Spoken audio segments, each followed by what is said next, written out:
Welcome to the MSL 411, a podcast designed to equip both aspiring and experienced MSLs with the resources they need to level up their career toolkit. The heart of this podcast is to take the same industry knowledge and advice that we share with our own candidates and make it available and accessible to anyone looking for answers. So if you have questions, you've come to the right place. We're here to give you the 411. And without further ado, let's dive right in.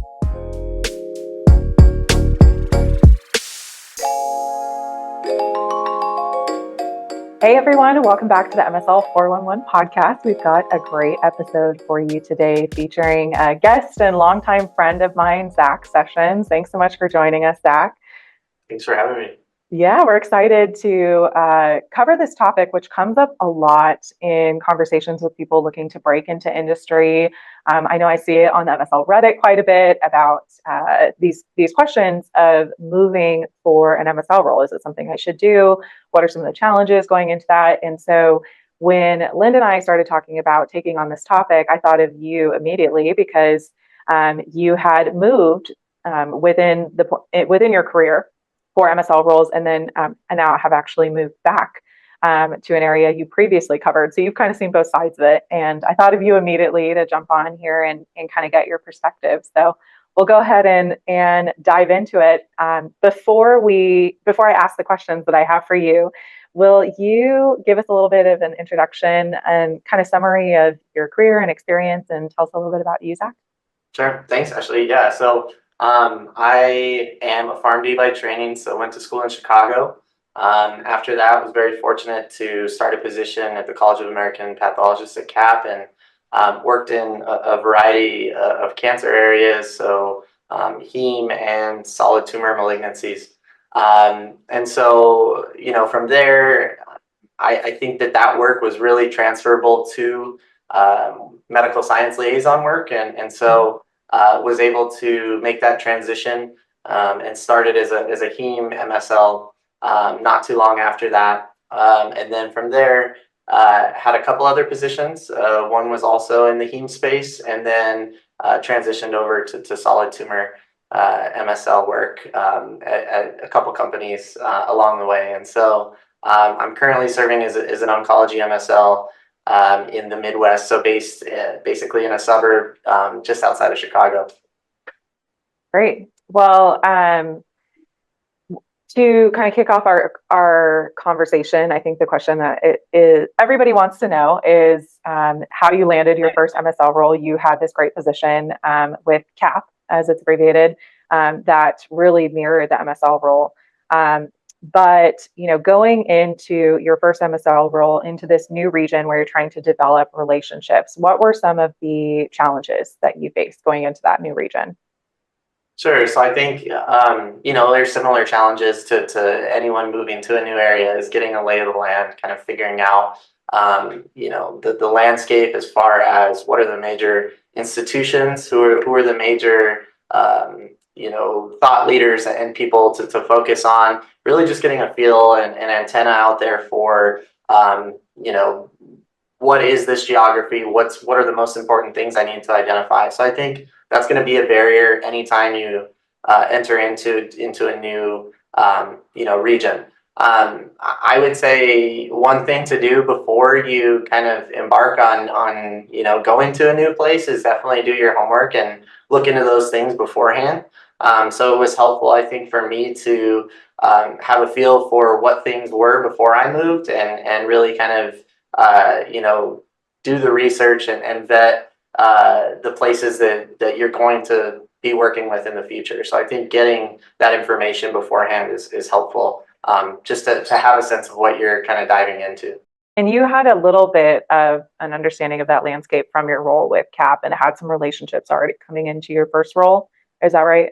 I did, yeah. So I think working with pathologists, I was able to work with a lot of key cancer institutions across the country.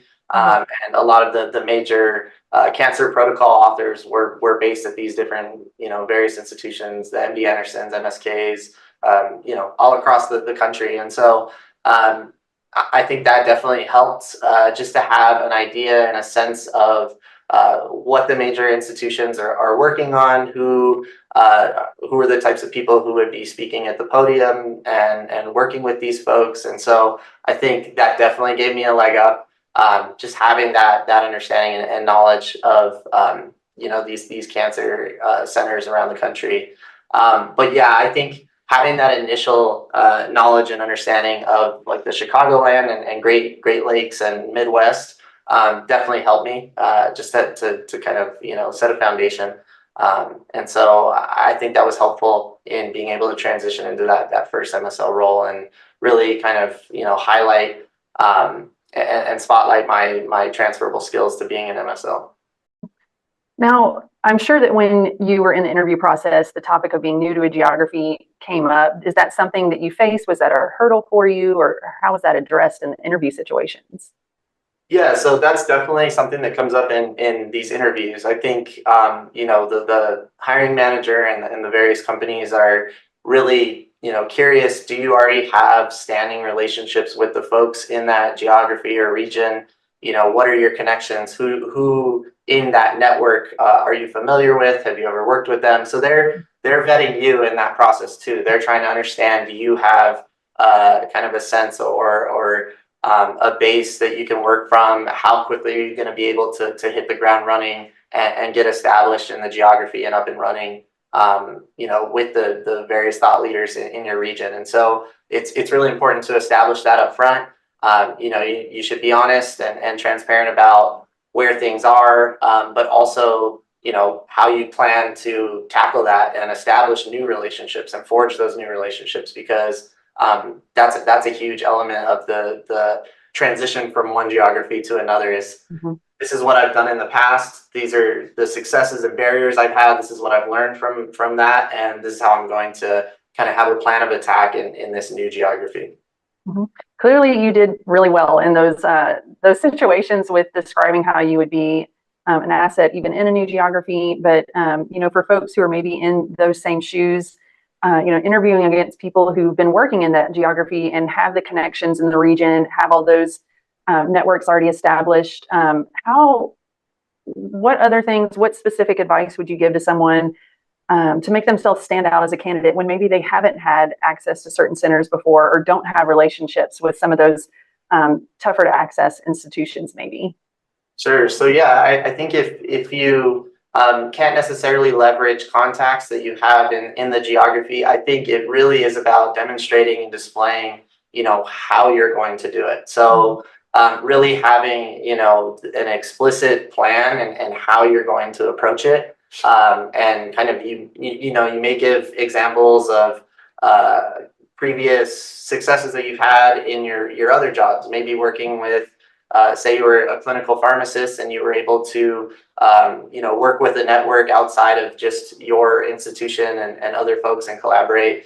I think just kind of relying on past successes, but also, demonstrating how you plan to do that in the future and how you really anticipate you're going to make these connections. So I think just showing that or demonstrating that during the interview process is important, because that's really, I think, one of the major barriers for new MSLs is trying to say, how am I going to reach these difficult to access institutions? How am I going to make an impact in my geography? How am I going to take control of the region that I'm in and really develop those long-lasting relationships with these HCPs. So I think just relying on previous experiences, but also maybe best practices also. I think just learning from others, talking to others, maybe more experienced MSLs on the team can help you.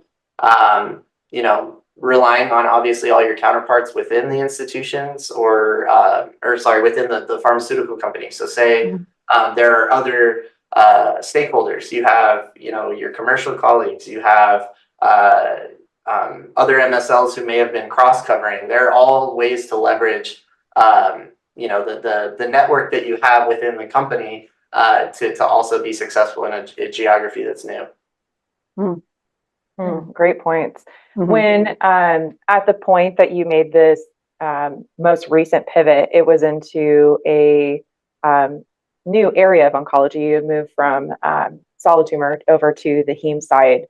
In addition to making the move to a new geography, can you talk a little bit about what that transition was like, getting started in a new geography through a move, which is anytime you decide to move is just basically hell on earth. So moving to a new state, getting started in a new geography, and being on the heme side of things versus the solid tumor. What were some of the things that may have come up in that interview conversation, or what was your kind of plan of attack? You mentioned working with commercial colleagues, but specific to being in a new therapeutic area, what were some of the things that you decided you were going to do as you came into your current role? Sure. Yeah. So I think that that's another important plan of attack that you have up front in the interview process. So you need to really kind of establish how you're going to approach a new space as well. Because again, with each therapeutic area, you're engaging different types of thought leaders, right? So, for example, for the most part, in my former role, I was based in Ann Arbor and Michigan, and that did not include a lot of the Midwest states to the west of Michigan. And so, since I was based in Michigan, I was in the heme space. I was mostly working with medical oncologists or hematologists, oncologists, and community folks, working with academics as well. But since transitioning from that heme space, I was now going to be working in the Chicagoland area and west with specifically gynocs, so gynecology, and on gynecology oncology. And so these gynocs were essentially kind of an unknown to me as far as how they operated. They were interesting to me because there were a lot of overlaps with what I had worked with in the past and in the GU space, so genital urinary space, and GU oncologists, similar to gynocs, are a lot of them are surgeons. And they rely on sometimes the med-oncs for more systemic treatments. So it's really important to draw on those parallels. And I think kind of look at your experience, whether it's clinical experience or research, and draw on those parallels and say, this is similar to what I experienced in this role, or it's always important to kind of pull out those experiences and display those in the interview process. And so that's what I tried to highlight, that is, there are a lot of similarities in this space that I'll probably see in the gynoc space. And so, I've been able to apply that mindset and approach to how I engage and approach the gynocs specifically, since I don't work with hemoncs or medoncs as much. Mm-hmm. So kind of shifting gears and thinking more about the aspiring MSL, based on your experience and everything we kind of just had covered, would you say that somebody who is trying to break into the MSL role, given the challenges they face when they go into a geography where they maybe have no connections or nothing, to build into, what would you say that they should focus their efforts on? Should they be open to things that would require relocation and maybe not utilizing some of the relationships they have? They're a clinical pharmacist that is looking to break into the MSL role. They have been working in MD Anderson and have great connections there. Should that person be open to relocation, or really focus their efforts on trying to stay locally to Texas? Yeah, that's a great question. I think today, in this day and age, especially with the market and just the MSL landscape as it stands, is you have to be adaptable, you have to be flexible. So whether that's either relocating or potentially working in a therapeutic area that you're not super specialized in, but there's a need at various companies. I think that's one way to approach, trying to land a position. On the flip side of that, I think it is important because a lot of these companies are getting more specific in what they're looking for, and so you also do want to highlight how your background and your experience do align with those positions. So it's kind of a catch-22, right? So you need to be focused and demonstrate that you have relevant experience to the role, but you also should be open-minded when those opportunities do come across. And so I've always told folks who reach out to me, be open-minded, don't kind of pigeonhole yourself, and be open to new opportunities, because you don't know what it will lead to. I think a lot of people are very focused and will say, I want to stay in this city and I want to only do this. And I know people who've been looking for positions for years and years, and it doesn't get any easier. I think these positions are highly competitive. You have MDs, PhDs, PharmDs, you have NPs, PAs, you have every scientific background who's looking to jump into these roles, and so that pool is a lot larger, and these positions are limited, and so you have to definitely be adaptable and kind of pivot when you need to. But again, every case is situational. Some people can't move, and in that case, they may need to be a little more patient. But yeah, that's always the advice I give to others. Your background coming out of the CAP environment was fantastic for drawing those parallels into the industry and establishing those relationships. And like you alluded to, the market that we're in currently, where there's so much competition and every position, people trying to break into the roles, do need to be flexible, but also use their strengths. That's so important. And a lot of people ask, or they're very eager to get into the MSL role. They are coming out of pharmacy school, they are finishing up their PhD and want to jump right into the MSL role. But if you are in a season of waiting, taking on and looking for those roles that allow you to build those relationships like you did when you were at CAP, was such a great kind of stepping stone role into the MSL role. I think when people say stepping stone roles, they kind of tend to think about MedInfo, MedCom, things like that. But your role, I feel like, was a great stepping stone role because, as you mentioned, you had those relationships with the pathologists where you can leverage those to understand more about the landscape that you were stepping into and already had those connections. And so it was a great stepping stone for you coming into industry. And I think oncology is also interesting because people who go into oncology tend to stay in oncology, so they don't need to necessarily be flexible with therapeutic areas. But if you're somebody who's maybe not in the onc world, being flexible is definitely important to just open yourself to any of those opportunities. So thank Absolutely. you. Yeah, thanks for highlighting some of that. Yeah. I'm going to sidestep and ask a question that anytime we have a guest joining us who's in industry, we of course want to take advantage and pick your brain on every little topic. But a lot of questions we get from people looking to get into industry or, in their early stages of their MSL career is around networking. So of course we want to pick your brain on that. It's so important in this industry to network. And there's so many posts and blogs and free content out there that is about this topic and about how to be a good MSL in this respect, but nothing beats, firsthand experience, of course. So one question we want to ask every guest that joins us is just for their networking tips or maybe success stories that you've had or how you would advise someone in the networking realm. Sure. Yeah. And I think I'm, again, kind of the perfect example of someone who should have done more networking. It's funny.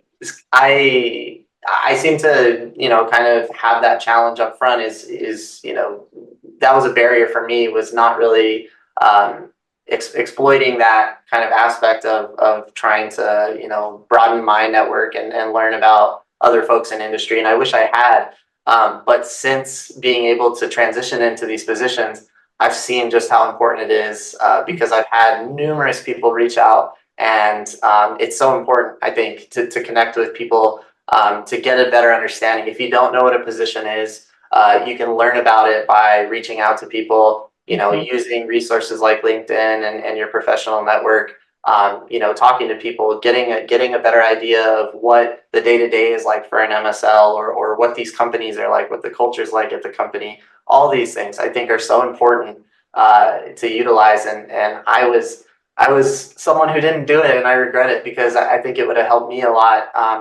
back in that transition phase. And so, it's been great. I've had people reach out, and I had someone even yesterday I spoke with who I was saying the same thing. It's so important to reach out to as many people as you can just to get an idea, because no single opinion is going to give you a full picture of anything. And so it's really good to get a sense of what's out there and what these jobs are like. It's also good to maintain those relationships. So when you do reach out to folks, it's good to check in and talk to them and maintain that conversation, I guess, and correspondence that you have with them, because you never know. You really never know when an opportunity will come along. They may think you're the ideal fit. There's just always kind of these serendipitous moments in the job world where doors open and they may think of your name because you connected with them and talked about things, and you just never know. So I think it's really important to definitely broaden your base and get a foundation of all the folks who are in the industry and what their different jobs are. And it's a good way to understand what they do and align that with what your interests are and what you want to do in your career. So I think it's super important. I wish I had done it more. Thank you for sharing your advice and even the mistakes you feel like you made in that area. I mean, it's made you probably a better networker now. So even that is something to build on. Definitely. Well, Zack, before I wrap up our episode today, I wanted to ask, being back in Chicago now, Chicago's a hotspot, of course, in industry and for MSLs, do you guys have a local MSL network there at all, or for in-person networking opportunities? Yeah, it's so funny you bring this up, because one of my colleagues had mentioned that he had an MSL meetup type network in the Texas. I think it's specifically in Dallas, and they meet, or I don't know what the cadence of their meetings was, but they were they were having group meetups and scheduled kind of social hours to meet and network. And I was like, oh my gosh, I need to join that if there is one in Chicago. So I'm sure there is one. I just need to definitely. You don't know about it yet. I don't know about it yet, but I should join. I have definitely spoken to other Chicago MSLs, and I keep in touch with them and also try to connect them to other aspiring MSLs who are in Chicagoland and looking to make that first break. And so it's a great way to just kind of have that fluid exchange of talking and best strategies and best practices. And I think it's so important as just to be a people connector. That's what MSLs are and liaisons do. And so I like to do that while I'm outside of work, not working. Yeah, well, if you do it, I want to come. Sure. I want to go meet all the MSLs in Chicago. I think that would be fun. I want to go to the Dallas one. I can't believe I didn't get invited. I know. Hey, I'll have to forward you that contact info. Yeah, I'd love to. I'm sure there's some people that attended that I've known or talked to over the years. Maybe some bio needs to facilitate it, since we know so many MSLs across the country. Yeah, but very cool. Well, Zack, thanks so much for joining us. And just a reminder to everybody, if you have questions for us or questions we can pass along to Zack, use the texting link in the show notes on Spotify, and text us your comments, feedback, questions. We'd love to answer them. Save them for a future episode. Zack, thanks so much for joining us. We have gotten great feedback from people that are trying to break into industry, that these tools and resources that we're providing to them for free are really so helpful to really learn from experienced MSLs, learn from people who are placing MSLs in different positions, and just sharing the knowledge, sharing the love to help people get into that role that they are desiring. So we really appreciate you dedicating some of your time to help them do this. Thank you. Yeah, no, thank you both so much. I love to see others triumph and get through this process. It's always fun to see LinkedIn updates from people you've spoken with who are announcing that they've landed a position as an MSL or met information or whatever it is. So that's always really exciting, and happy to participate. So thanks for the invitation. Thanks so much. And you can join us on LinkedIn, follow our SimBio page, and we'd love to hear your comments, feedback, connect with Linda and I, connect with Zack. We'd love to stay in touch with you. Thanks so much, everybody, for tuning in. Thank you.